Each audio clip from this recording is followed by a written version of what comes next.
विद्यार्थियों को बुलाने के लिए एक साल वो आ गए। दूसरे साल में उन्होंने भी कहा भैया हमें भी लोन लेकर के पढ़ना होगा, इन लोगों की जो दशा है वही दशा हमारी हो गई, माता पिता तो बिगड़ जाएंगे, इसलिए ठीक नहीं। उन्होंने बहुत अच्छा किया और भर्ती नहीं दी। अब हम पूछना चाहते हैं, सरकार यदि इसमें अपने आप को जिम्मेदारी दायित्व समझती है, इस प्रकार के कॉलेज खोलने के लिए जो व्यक्तियों के लिए आपने अनुमति कैसे दी? उसका कुछ न कुछ तो मूल्य होगा, सीमाएं होंगे, उसका कोई स्तर होगा। केवल पैसे कमाने के लिए यदि विद्यालय खुल रहे हैं तो इसका अर्थ है वहां पर विद्या का लय हो चुका है। विद्यालय का अर्थ होता है विद्या का जो आलय होता है, किंतु पैसे के लिए आपने खोला, विद्यार्थी से कोई मतलब नहीं है, तो उनसे तो पैसे लेना है और सरकार को भी चाहिए आपसे पैसा लेना है और बैंकों को भी चाहिए कि आपसे पैसा लेना है। और बैंकों में पैसा कहाँ से आता है? भगवान के जो माध्यम से आता है। कहाँ से आता है? आज बैंकों की व्यवस्था विश्व प्रभु विश्व बैंक से आता है। बस प्रभु की भांति है वो, निधि वहां से आती है। लोन का अर्थ कर्ज होता है। आज 70,000 बच्चे अब क्या कर रहे होंगे? अब 17,000 बच्चों का भविष्य क्या होगा? योग्यता के अभाव में भी आज प्रमाण पत्र यदि बंट रहे हैं तो केवल भारत में बंट रहे हैं, अन्यत्र कहीं भी नहीं।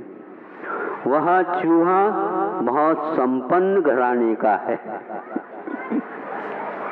उसने कितने व्यक्तियों को बचा दिया, सरकार को भी बचाने की क्षमता उन चूहों में है। यदि बिल से बाहर निकले तो काम आ सकता है। ऐसे कई टोलियों को जो फंसे हुए हैं उन सब को वो ठीक कर सकते हैं। ऐसे पंचतत्व को पढ़ करके चूहे यदि अपने दांतों को अच्छे ढंग से सांड पर चढ़ाएं तो फिर देखो इस प्रकार के सब व्यवस्थाएं छिन्न भिन्न हो जाएगी और पुराना भारत सामने आ जाएगा।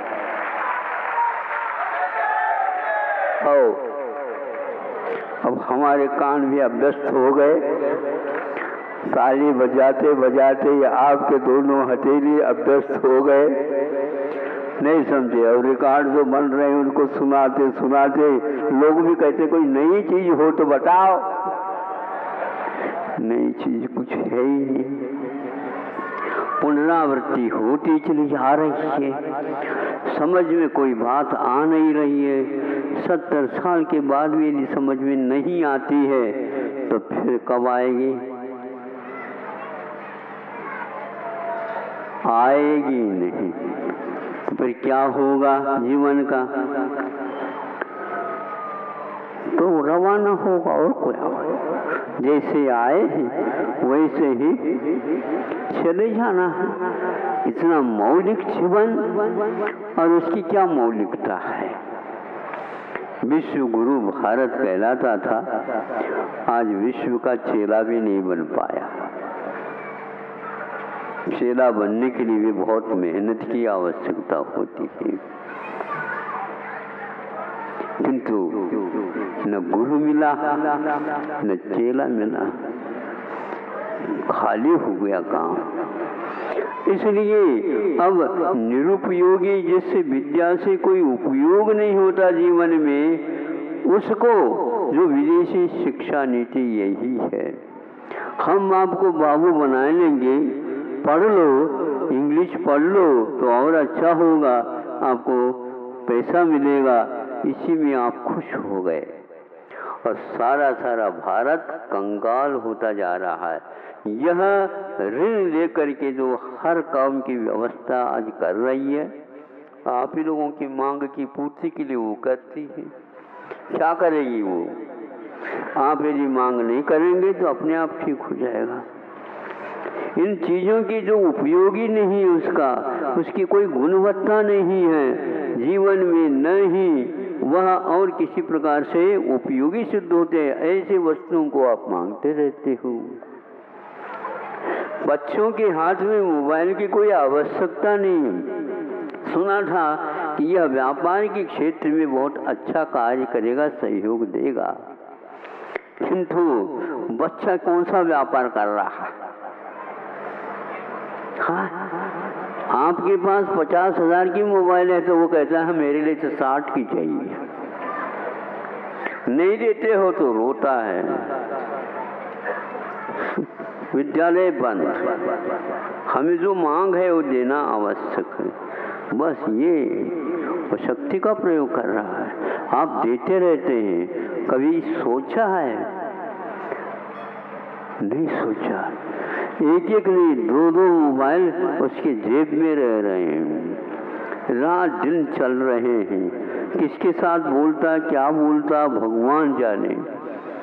वो फोन कहाँ से आता, कहाँ पर लगता, अब वो कहाँ आता पर ये भी पता नहीं। आता है, आया है, सुन लो। जीवन में परिचय भी नहीं किसी के साथ, फिर भी उसका आ जाता तो आ जाता है। क्या आ जाता है? अरे विवाह पक्का भी हो जाता है। इसको लिए ताली बजा रहे हो आप? हाँ? ताली बजती बजती कुछ ही 4-5 बज गई, चुप हो गए। अच्छा किया, नहीं तो और हंसी हो जाते, हंसी। आप बोलो, ये प्रतिदिन ऐसा हो रहा है। बच्चे तो हैं लेकिन बच्चियां भी जो पढ़ने के लिए जाते हैं, इस प्रकार में वह वायदा कर लेते हैं अपने जीवन में। अब माता पिता की कोई आवश्यकता नहीं पड़ती। कौन सी शिक्षा आ गई, विज्ञान आ गया, परिवार छिन्न भिन्न हो रहे हैं। और चूहे का भी परिवार था, पक्षियों का भी परिवार था, बड़ों के अनुभव के आदर और उसका सत्कार था। इसलिए बड़े ने जो कहा पक्षी ने कि नहीं हमारी बात मानोगे तो मैं बताऊंगा, हाँ चलो वहां पर सुग्रीव के पास, मित्र के पास गए और वहाँ मित्र मंडल सारा का सारा उसका एहसान मान लिया। और उसने कहा ऐसे ही फंस करके नहीं आया करो, एक आध बार पंख फड़फड़ाते आया करो ताकि मैं आपका स्वागत इस ढंग से कर सकूं। संभव है पक्षी इस चूहे को भी अपना शिकार बना सकते हैं। उन्होंने संकल्प ले लिया, हम इस प्रकार शिकार नहीं खेलेंगे, किंतु हम अवश्य ही जंगल जंगल में जा करके फल फूल पत्ते आदि खा करके अपने जीवन को व्यतीत करेंगे। आप क्या करेंगे बताओ? हाँ? कुछ संकल्प ले लो, बहुत हो गया। इसलिए जैसे अभी ब्रह्मचारी ने कहा था, कुछ संकल्प ले लो, अपने पैरों पर खड़े हो जाओ, नहीं तो विकलांग कहलाओगे। नहीं समझे? जब से जन्म है तब से विकलांग है क्या बीच में होंगे बताओ?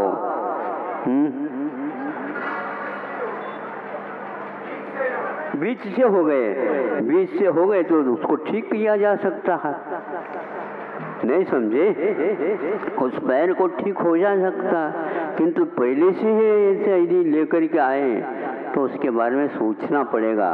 अगले जीवन में अच्छे पैर मिल सकते हैं, यदि नहीं उपयोग किया सही तो 2 पैर के स्थान पर 4 भी मिल सकते हैं।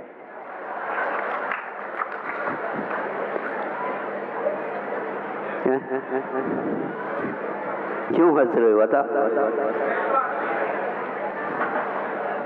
तो एक जो है हमें पंक्ति याद आ गई है, वो उर्दू में, ये लो खूबियत, ये कौन बसर है, सारी शक्ल इंसान की मगर दुम की कसर है।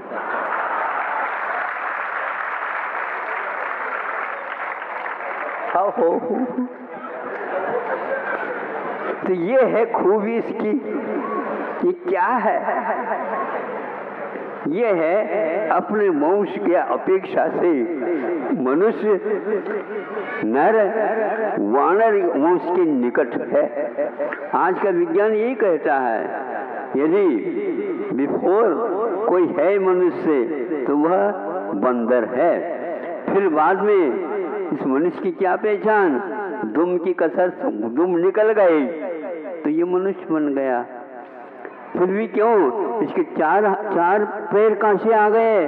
चार नहीं, 2 हाथ थे, उनको ही चुका करके वह 4 पैर वाला जैसा दिख रहा है, लंगूर जैसे।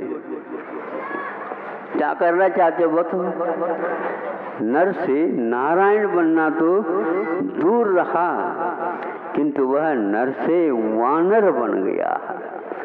तो ये ठीक नहीं है। वो शाखा मृग कहलाता है, जो पेड़ों के ऊपर, शाखाओं के ऊपर अपने राज निकाल रहा है और दिन में वो अपना राशन ढूंढता रहता है। आप लोगों को चाहिए, जो आचार संहिता लिखी गई है उसके अनुसार अपने कर्तव्य को बनाना चाहिए और उसके अनुसार जीवन में संकल्प ले लेना चाहिए और ऐसे मित्र बना लेना चाहिए जैसे पक्षियों ने मित्र को बनाया था।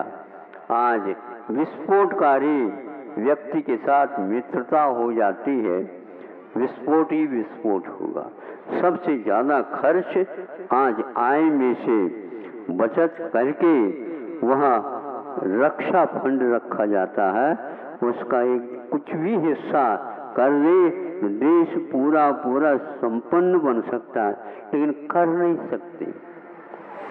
उतना रखना ही आवश्यक है, उतना तो टैक्स के रूप में देना ही है, तो अपनी रक्षा के लिए भी टैक्स देना पड़ रहा है। छोटे छोटे देशों में भी इस प्रकार के बातें आ गई। भारत तो बहुत बड़ा है, इसलिए उसको अपनी शिक्षा नीति को सुधार लेना चाहिए। अपने जीवन का लक्ष्य बहुत ही सहज रूप बनाना चाहिए, किंतु श्रम को कभी भी भूलना नहीं चाहिए। असीम मसीह कृषि वाणिज्य शिल्प और विद्या और इसके साथ साथ 3 पुरुषार्थ, ये भारतीय संस्कृति की देन है। आज के नहीं, अनादिकाल से आते आए हैं। मनुष्य की सभ्यता इसी के ऊपर आधारित है। अविनश्वर सुख हो अथवा सांसारिक सुख हो, दोनों सुखों के संपादन इन 4 पुरुषार्थों के माध्यम से ही होता था। आज भी लिखा हुआ है, उसको पढ़ेंगे तो अवश्य हो सकता है। ज्यादा चिंता की बात नहीं, चिंतन करने की आवश्यकता। ज्यादा भविष्य की चिंता न करो, किंतु अतीत की चिंता करो। ज्यादा भविष्य के बारे में अनुमान न लगाओ, किंतु सम्यक ज्ञान के माध्यम से इतिहास पढ़ो। अवश्य ही आपको बोध होगा अपने पूर्व में जो हुए हैं उनका, और किस ढंग से भविष्य की पीढ़ी के लिए उन्होंने पुरुषार्थ किए हैं, ताकि वे लोग कोई कष्ट न पाए, अपना कर्तव्य पूर्ण से निभाए। ऐसे पूर्वजों को याद करते हुए हमें आगे बढ़ना है, ताकि हमारे जीवन में धर्म स्थान पा जाए और अधर्म दूर हो जाए। और अधर्म यदि दूर हो जाता है, धर्म कर्तव्य यदि जीवन में आ जाता है, जो बंधा हुआ कर्म है वह बहुत जल्दी समाप्त हो सकता है। कहा है कि अंतर्मुख की बात है, पूरा साफ हो जाता है। ऐसा पुरुषार्थ भारतीय संस्कृति में बताया गया है। उसका जो पालन करता है वह आज भी सुखी है, और उनके दर्शन करने मात्र से औरों को भी सुख का उपाय ज्ञात हो जाता है। आज रविवार बहुत शांति के साथ आप लोगों ने सुन लिया। एक बात कह करके आप लोगों को जागृत कर देता हूँ कि पहले ही शुरुआत में आए थे एक मंडली, उन्होंने नमस्ते किया। उनका पहनाव कुछ अलग था, उनके द्वारा ही मालूम पड़ा महाराज हम इसका प्रबंध करते हैं। खाने का प्रबंध नहीं, आप जो बाहर से आए हैं आतिथ्य के, इसलिए वो वहाँ पर हाथ जोड़ करके खड़े होंगे। वे सर्वप्रथम आशीर्वाद के पात्र हैं।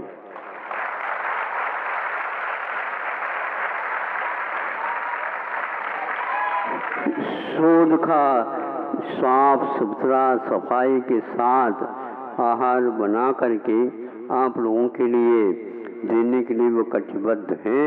इसलिए वो लोग यहाँ पर नहीं भी आते हैं तो भी मेरा आशीर्वाद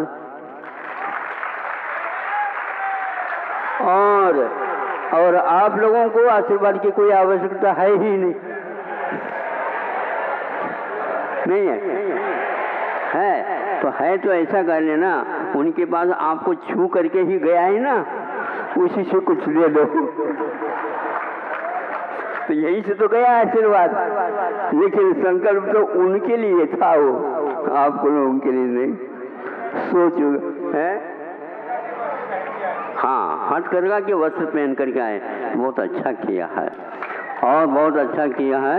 इन लोगों की धारणा है हथकरघा के वस्त्र में कोई विकल्प नहीं है, एकमात्र गांधी छाप, खद्दर, धोती जो कि घुटनों तक वाली, इसके अलावा कोई हथकरघा में वस्त्र नहीं है। ध्यान रखो, हथकरघा के ऊपर जो बुने हुए वस्त्र हैं वो विश्व में कहीं भी नहीं मिल सकते।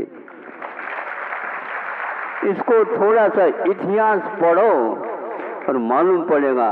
सब दृष्टि से अहिंसक वस्त्र का निर्माण होता था। यहाँ अच्छे से अच्छे रईस व्यक्ति थे, अच्छे उत्तम कपड़ा अपने घर में ही बनवाते थे, उसको पहनते थे। ऐसे शुद्ध, निरोग, इंद्रिय विजयी, शाश्वत, रोजगार को देने वाला कार्य या अर्थ पुरुषार्थ और धर्म पुरुषार्थ अथवा काम पुरुषार्थ इसमें आ जाता है। उसको एकमात्र हथकरघा ही नहीं, बहुत सारे हस्तशिल्प हैं जिनके माध्यम से किसी को मांगने की बात ही नहीं होती थी और संतोषी प्राणी थे और अपने कार्य जीवन को पाप से बचाते हुए आगे बढ़ते थे। आज भी ऐसे गांवों में जीव मिलते हैं, लेकिन आप लोग गांवों से व्रत ले रखा है, उसकी बात सुनना नहीं, क्योंकि वह यूं ही है। और आप एक प्रकार से बहुत ही समझदार बन गए, लेकिन मैं इसको समझदार नहीं कहता, क्योंकि 70,000 बच्चों के प्रबंध के योग्य आज विद्यालय 17,000 में संकुचित होकर के रह गए हैं। ये विदेशी लोग सुन करके क्या हंसते हैं, क्या रोते हैं, अथवा क्या कहते होंगे, आप लोगों को सोचना है कितना बड़ा अपव्यय है ये।